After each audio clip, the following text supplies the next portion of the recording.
on a diversion program. Plus, Athens residents come together in honor of a non-binary student who died in Oklahoma. And in sports, Federal Hawking battles it out in the district tournament. Newswatch starts right now.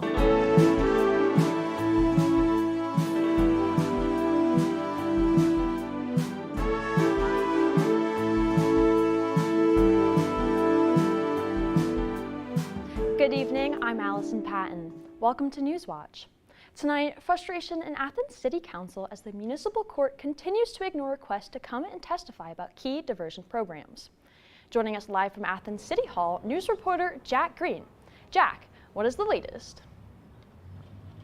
Yeah, Allison, so this is the fourth time this week, tonight is the fourth time this time at council, that they've asked Judge Todd Grace or anyone from the municipal court to come and testify before the council. But council members expect another no-show tonight. The municipal court is asking the council to sign off on an ordinance allowing paying part of the salary of a criminal diversion program staff salaries. Members say they won't sign unless a representative of the court comes and presents information about the programs and their importance. Councilmember Solveig Spiona says not coming to speak with the council publicly is a slap in the face. Since last Monday's meeting, President Sam Krause says he reached out to Grace and Program Director Dr. Kate Edgar. She says they shared data and more information about the program, but members still want someone to come in and let the public know what information they have. Now, Councilmember Jeff Reisner says this will get a first reading tonight, but after that, it's kind of up in the air with council members waiting to see if someone comes and talks. Reporting for Newswatch, I'm Jack Green, live at Athens City Hall. Thanks, Jack. A protest for a non-binary student from Oklahoma brought Athens residents together on the OU campus. Live in studio, Newswatch reporter Haley Richardson has more. Haley? Allison, a 16-year-old student at an Oklahoma high school died shortly after getting into a fight in the school bathroom back in February. The Athens community gathered to mourn. You were brave beyond belief. Members in support of the Athens trans community come together to honor the life of Nex Benedict. Nex didn't do a damn thing wrong. The Vigil, a space for grieving and solidarity. The aspect of collective grief, being able to spend time in community together, supporting one another. In a time of increasing anti-trans sentiment and legislation throughout the country. A lot of people are terrified of what is going to happen next, waiting for the next senseless death. According to the website translegislation.com that tracks anti-trans legislation, so far this year, 6 anti-trans bills in 5 states were passed by lawmakers, including Ohio House Bill 68, which bans gender-affirming care for minors. The group marched down to the courthouse to protest Ohio House Bill 68. A night starting with remembrance and grief and ending with a renewed sense of community to protesters. This shouldn't be happening. I shouldn't have to be here, but we are, and I'm very proud of that. Finn says his heart goes out to other trans minors. To the life of someone who is not always respected in life, but also because there are trans children who are around you right now that you might not know are trans. House Bill 68 is set to go into effect in April, leading many to wonder where the state of trans rights will be in Ohio. For Newswatch, I'm Haley Richardson.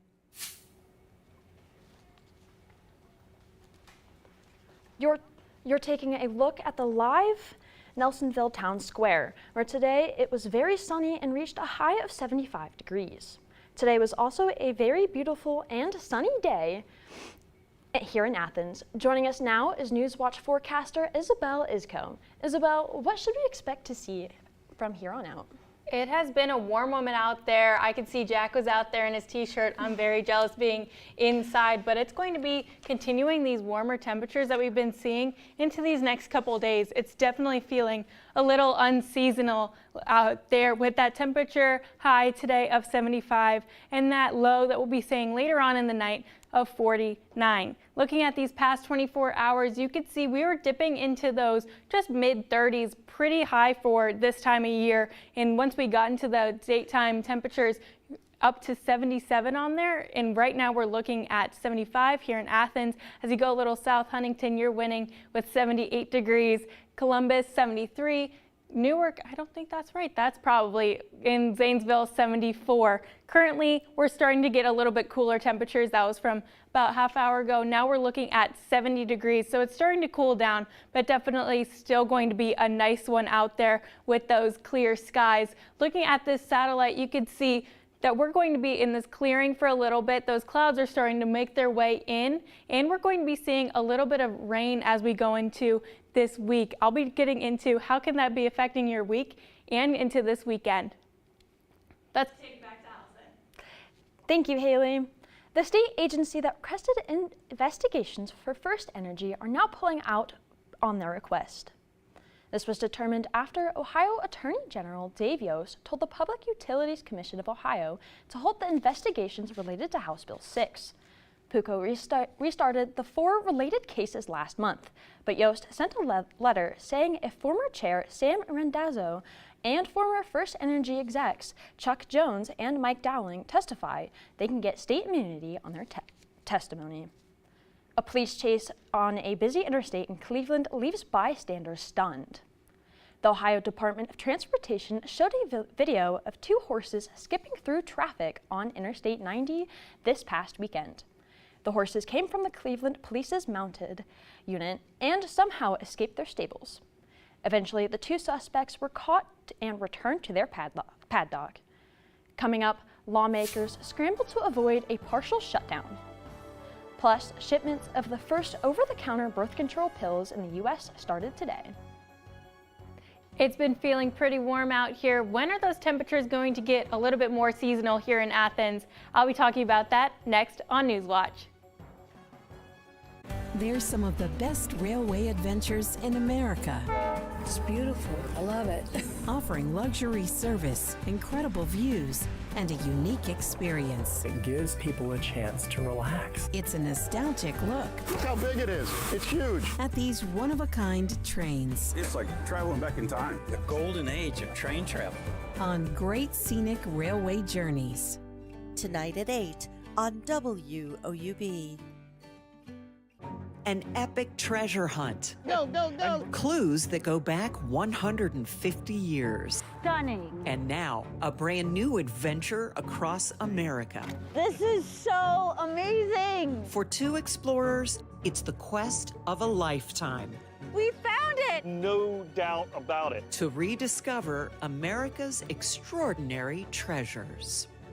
Tuesday at 8 on WOUB. For more than 70 years, WOUB Public Media has been the place where people in our region turn to learn how stories of the past ignite the imagination of the future. It's where information, entertainment, and education work together to inform, enlighten, and inspire generations. It's the place where the community gathers to hear and see our world in new and innovative ways. WOUB, the public media you trust that's worthy of your support. Candidates prepare for Super Tuesday. Will anyone catch Trump? He can't focus on delivering a future Americans deserve. And I really think this is time now for our country to come together. What challenges will President Biden face? Donald Trump's campaign is about him, not America, not you. Voters start making their voices heard. Tuesday at 11 on WOUB.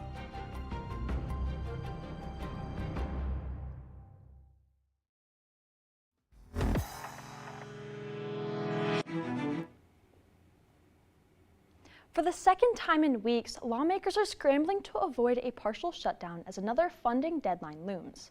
After months of averting shutdowns at the 11th hour with stopgap bills, negotiators may finally have reached a critical compromise. Mike Valerio has more on this major breakthrough. On the heels of yet another short-term funding deal to keep the government open, a shutdown is a loser for the American people. Finally, a breakthrough on Capitol Hill. Top lawmakers unveiling a slate of 6 bipartisan appropriations bills Sunday evening that will avert another looming shutdown while delivering necessary funds to government agencies and departments, including military and veterans affairs, agriculture, commerce, transportation, energy, and housing, among others. Both sides touting big wins. Democratic Senator Patty Murray says the package fully funds the WIC program, which provides nutrition assistance to women and children, while Republican House Speaker Mike Johnson celebrated some conservative victories, including cuts to agency agencies like the FBI and EPA. The package also includes important investments in hiring new air traffic controllers and rail safety inspectors, and funds veteran health benefits. But even as the two parties come together to keep the government operational, the funding feud isn't over. Lawmakers still need to address their impasse over border security and critical aid to Ukraine, Israel, and Gaza after bipartisan legislation failed to pass last month. We're getting the government funding done, and then we're going to turn to these other priorities. We can walk and chew gum at the same time. Lawmakers have until March 22nd to pass the deal and keep the government funded for the rest of the fiscal year. I'm Mike Valerio reporting. Speaking of Super Tuesday, it's the eve of the biggest day of the primary season for the 2024 election, and it comes with a major ruling from the Supreme Court. Former President Donald Trump will be allowed to stay on the Colorado ballot, a unanimous decision with nationwide implications as more than a dozen states and one territory are set to vote tomorrow. Washington correspondent Julia Benbrook is tracking all the latest developments in the presidential primaries and reports from California, where there is a lot at stake for Super Tuesday. On the eve of Super Tuesday, the Supreme Court ruled that former President Donald Trump should remain on the ballot in Colorado. The decision follows months of debate over whether the Republican frontrunner violated the insurrectionist clause included in the 14th Amendment. It was a very important decision. We're very well crafted, and I think it will go a long way toward bringing our country together, which our country needs. The court was unanimous on the idea that Trump could not be unilaterally removed from the state's ballot, a massive win for the former president. The decision comes as his last major primary opponent, Nikki Haley, who vowed to stay in the race at least through Super Tuesday, faces a make-or-break moment. We do have a country to save. So this is where you get to work.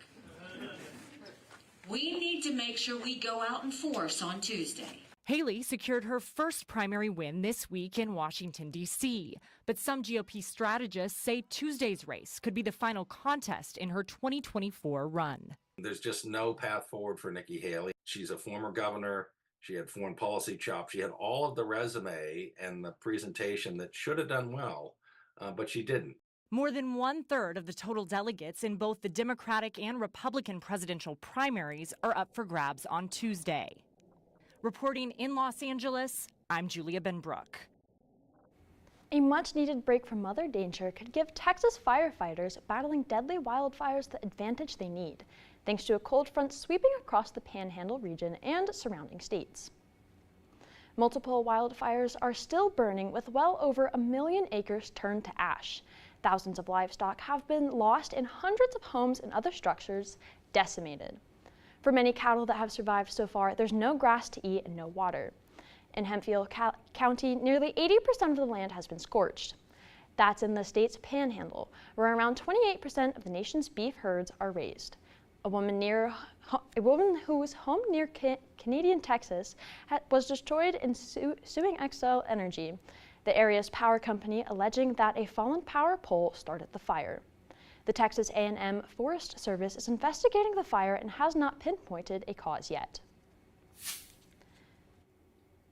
And for a full look at weather out there, you could see over these past 4 hours, you're going to be seeing that coldness that we had the other day, then this warm front breaking its way through. It's just a little bit of that red making its way through, giving us those pleasurable temperatures that we've been seeing out there today. Currently 70 degrees, those clear skies. It's been beautiful out there. I know I've been enjoying having these above average temps for this time of year. Looking at this regional satellite like we were looking at before, you could see that clearing that we were having this morning. And once those clouds come up, we're going to be seeing a little bit more on the cloudy side, and we're going to be seeing some rain looking into this week. But looking at tonight, no rain quite yet. Those mostly clear skies, that overnight low of 49, it is honestly not that low for this time of year. So if you still want to enjoy being outside, throw on a sweatshirt. Going to be having to swap those shorts for pants, but it's not a bad one for these mostly clear skies. Let's see into the national radar. Like I said, that warm front that we're experiencing, but then we're going to be seeing this low pressure making its way through. This low pressure system is going to be giving us this 40% chance of showers tomorrow. This is going to be more affecting us later into the day. Tomorrow morning, it's still going to be those high temperatures, going to be experiencing some pretty nice weather out there until later in the day and into Wednesday. That temperature low of 52, a lot warmer than it would normally be. Looking 12 hours ahead, so early tomorrow morning, none of that rain quite yet. Still going to be clear, little cloudy out there, but in looking at 24 hours ahead, so this time tomorrow, we're still not experiencing most of it yet. Might see a few sprinkles before this time tomorrow, but after about 9 o'clock, that's whenever this low pressure system is going to be making its full way through. So looking at 36 hours ahead, Wednesday morning, we're going to be in that dark green. That's going to be the least of our worries. It's going to be making its way pretty much in this kind of line formation down, and we're going to be seeing that pattern keep on going. We're going to be having a little bit under a 1/10 of an inch of rain to 25 quarter of an inch of rain. There I go. And we're going to be seeing that throughout the day on Wednesday. That won't be moving out until Wednesday night at about 9 o'clock. Again, 48 hours ahead. So this time on Wednesday, still going to be experiencing that rain. You could also see that we're going to be having a little bit of a cold front. This isn't going to be giving us temperatures way below what we're experiencing now, but it is going to be cooling us down just a little bit. We're going to be looking at that 7-day outlook. You could see that 74 for tomorrow, and then we're going to be in those mid 60s, and by next week, we're going to be feeling those 40s. Let's take it back to Allison. The first ever over-the-counter birth control pill approved in the U.S. is now being shipped to stores and pharmacies across the country. Those shipments started today. In Health Minute, Mandy Gaither has what to know about the O pill and when it's expected to be on shelves.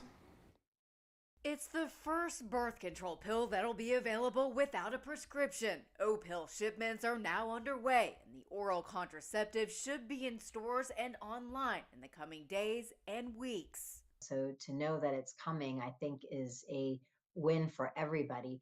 If it's taken as directed, the company behind the pill says it can be up to 98% effective at preventing pregnancy. It works as a mini pill using the hormone progestin.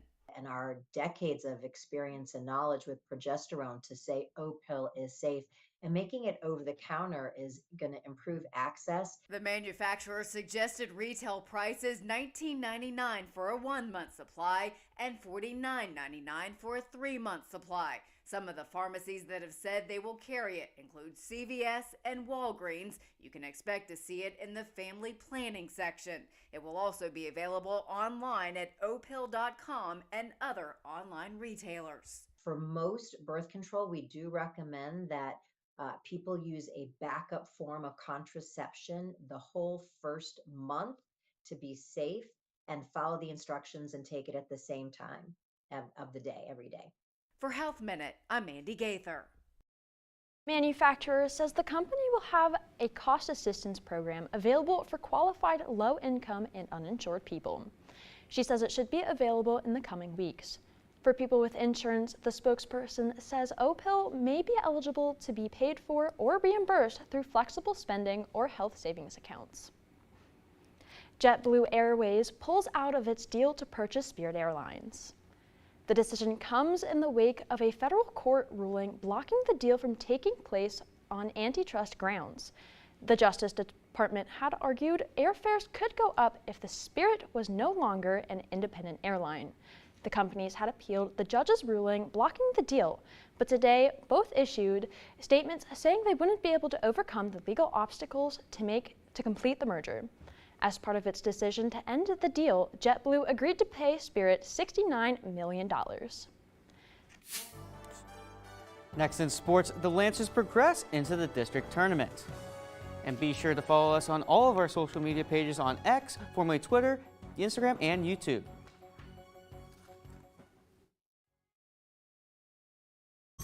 In hospital, you deal with cases. On the district, you deal with people.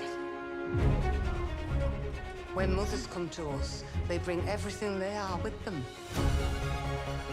There's nothing nicer than a fresh start.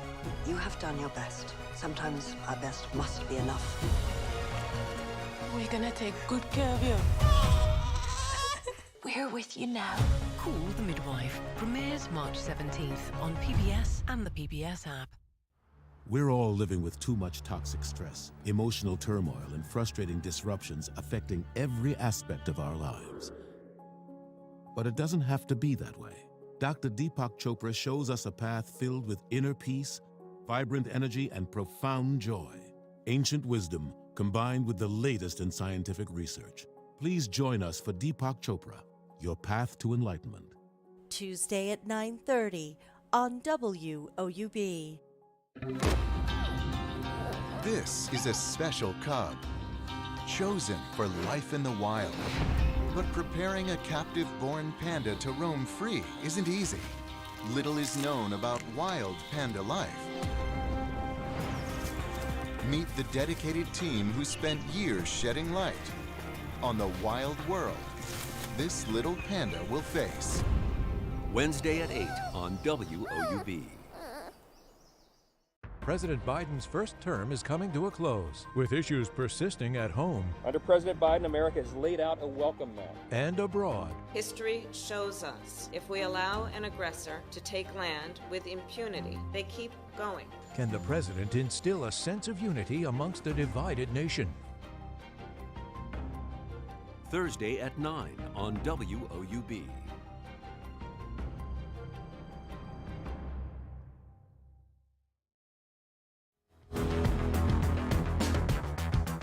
Welcome back. I'm Peyton Brooker. Yesterday, the Ohio baseball team played its final game of the opening series, losing to UIC 7-3. The Flames in the first inning came out swinging as they were explosive, scoring 3 runs. In the second inning, Zane Zielinski for the Flames would hit a shot towards left field for a solo home run. The Bobcats weren't out of this game entirely, though, as fifth-year Alex Finley and senior Cole Williams would hit back-to-back RBIs for the first runs on the board. In the end, Ohio failed to score the rest of the game as the pitching and defense for UIC was too much. The Bobcats will return to Bob Ryan Stadium tomorrow at 4 against Youngstown State. Ohio women's basketball played on Saturday played their final home game of the season as they were successful against Central Michigan on Senior Day, winning 77-63. The Bobcats controlled the first half with multiple turnovers, leading to plenty of points off them. Freshman Monica Williams led the team in steals, with 7 of them in the first half. The Chippewas attempted to recover in the third with a 12-0 run, but they were outmatched by Ohio's offense. After the game, 6 seniors for Ohio were honored in their final game at the Convo. And for the Ohio men's team, they were also successful in their last home game on Friday against Bowling Green, winning 66-59. Both of these teams were neck and neck at each other in the first half, as this game became competitive very quick. Though in the second, the Bobcats defense held the Falcons down to secure the close win. Ohio was led by the fifth-year senior Miles Brown, who scored 16 points, 4 rebounds, and 4 assists. Before the game, both him and senior Jalen Hunter were honored in their final home game of the season. In high school basketball, the Federal Hockey and Boys basketball team came up with the victory against the Waterford Wildcats, winning 52-41. The Lancers came into the Convo on Saturday with an explosive defense, getting turnovers without effort. This led to many buckets from the paint and beyond the arc. As it's been an entire season, senior Tarek Cottrell has led Federal Hockey in scoring with 27 points. Tarek said after the game that getting down key shots was key for them getting the Lancers the win in Athens. Knocked down a couple key shots, so I think that's a big momentum swing for our team. So just got to do what I can to get the team the W, and that's what I did. And finally, for the Lady Lancers, they were unsuccessful in their district finals, losing to Portsmouth West 47-25. For Federal Hockey, fantastic ride, and you know there's no greater teacher than experience. And now we've experienced it, we got a little taste of it, and we're absolutely going to be back. the Lancers finished the season with a final record of 17 wins and 7 losses. And that's all I have here for sports. Back to you, Allison.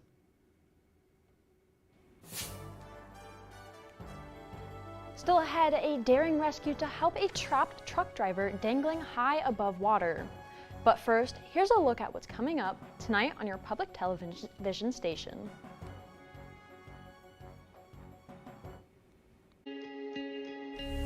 We cover all the angles. We report the facts. We find clarity. PBS is here, delivering the credible, reliable, thoughtful election coverage you need to make informed decisions. PBS, your trusted election source.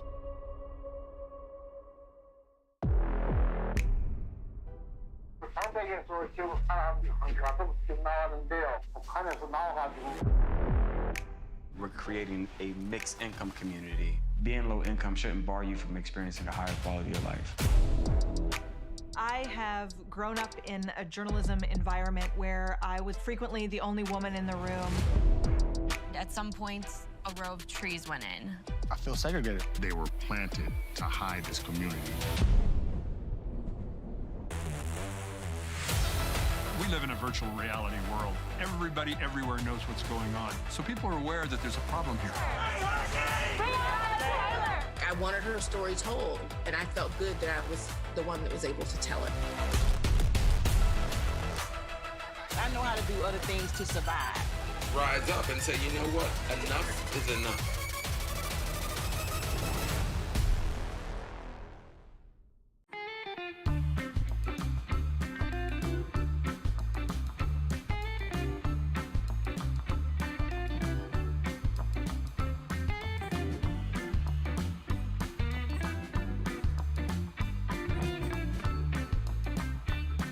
If you don't drive it, donate it and support something you use every day.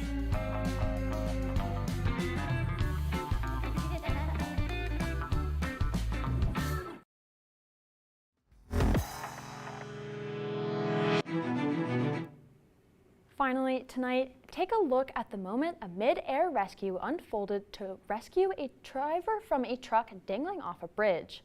The collision that caused the surreal scene unfolded on the Clark Memorial Bridge in Louisville, Kentucky, and involved a semi-truck and 3 other vehicles. Some serious injuries were reported. Officials say it took about 40 minutes to set up a rope system to allow a fighter to rappel down to pull the driver trapped in the dangling cab to safety. The rappel rescue team was a success, and police are now looking into what caused the crash. It sounded like a serious kind of issue. Hopefully everyone's okay during that crash. Yeah, that was crazy. Very it was just amazing that they were able to save some of them. Yeah, I'm just grateful that everyone is okay and everything worked out all right. Yep. Yeah. Yep. So hopefully everyone gets okay going in there. So hopefully it'll be okay for everyone. Yeah. And with that final look at weather, we can see that out there currently 70 degrees, those clear skies that we've been experiencing throughout the day. Tonight, that overnight low, 49 in those mostly clear skies continuing.